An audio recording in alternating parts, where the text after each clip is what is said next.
Hi, എന്തായിരുന്നു പേര്? എൻ്റെ പേര് സജ ജാഫർ. സജ ജാഫർ. ഏത് സ്റ്റാൻഡേർഡിലാണ് പഠിക്കുന്നത്? 8th-ലാണ്. ഓക്കെ. അപ്പോൾ സജ ജാഫർ ഇവിടേക്ക് വരുമ്പോൾ എന്തായിരുന്നു സജയുടെ ഒരു എക്സ്പെക്റ്റേഷൻ? ഞാൻ കുറച്ചും കൂടി ഇമ്പ്രൂവ് ആണെന്ന് തോന്നിയിരുന്നു. പിന്നെ എനിക്ക് ലോ ആയിരുന്നു. ഞാൻ കഴിഞ്ഞ കൊല്ലം ഒന്നും തീരെ ശ്രദ്ധിക്കാതായതുകൊണ്ട് ഞാൻ കുറച്ച് ലോ ആയി പോയിന്. അത് കുറച്ചുകൂടി ഇമ്പ്രൂവ് ആണെന്ന് തോന്നി.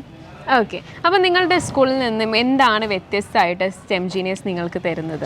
സ്കൂളിൽ കവർ ചെയ്യുന്നതിനെക്കാട്ടും മോർ കവർ ചെയ്യുന്നുണ്ട് stem genius sir. And it will effect me a lot.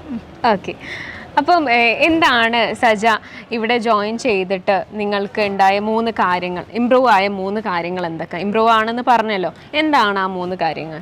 ഞാൻ മാത്സിൽ മോർ ഇമ്പ്രൂവ് ആയിട്ടുണ്ട്. പിന്നെ ബയോളജി എനിക്ക് നല്ല ഇഷ്ടപ്പെടുന്നു, കാരണം മോർ ഇൻഫോർമേഷൻ ഉണ്ടായിരുന്നു അതിൽ.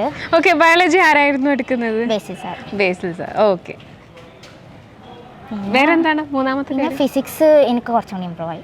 ഓക്കെ. അപ്പം നിങ്ങളുടെ ഫേവറേറ്റ് ഫാക്കൽറ്റി ആരാണ്? ഫേവറേറ്റ് ഫാക്കൽറ്റി റസീൻ സാറാണ്. റസീൻ സാറാണ് ഫിസിക്സിൻ്റെ.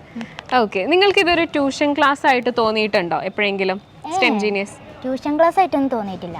ഓക്കെ. ട്യൂഷൻ ക്ലാസ്സിൽ സ്കൂളത്തെ പോർഷൻസ് മാത്രമേ കവർ ചെയ്യലുള്ളൂ. ഇവിടെ സ്കൂളിനെക്കാട്ടും മോർ പോർഷൻസ് കവർ ചെയ്യുന്നുണ്ട്. ഓക്കെ. ഇത്ര ചെറുപ്പത്തിലെ IIT അല്ലെങ്കിൽ NIT പോലത്തെ സ്ഥാപനങ്ങളിൽ പഠിക്കാൻ വേണ്ടിയിട്ട്, ഒരു കോമ്പറ്റേറ്റീവ് എക്സാംസ് എഴുതാൻ വേണ്ടിയിട്ട് ഇപ്പോഴേ പ്രിപ്പയർ ചെയ്യേണ്ട ആവശ്യമുണ്ടോ? ആവശ്യമുണ്ട്. എനിക്ക് ഇപ്പം തന്നെ തോന്നി തുടങ്ങിയതിന്. ഞാൻ കുറച്ച് ലേറ്റ് ആയി പോയിക്കണം. 8th-ലാണ് പഠിക്കുന്നത്. അപ്പോൾ ഇതിനു മുന്നേ തുടങ്ങണം എന്നാണ് സജ വിചാരിക്കുന്നത്. ഓക്കെ. അപ്പോൾ ഫ്രണ്ട്സിനൊക്കെ റെക്കമെൻഡ് ചെയ്യോ? റെക്കമെൻഡ് ചെയ്തിട്ടുണ്ട്. ഓക്കെ.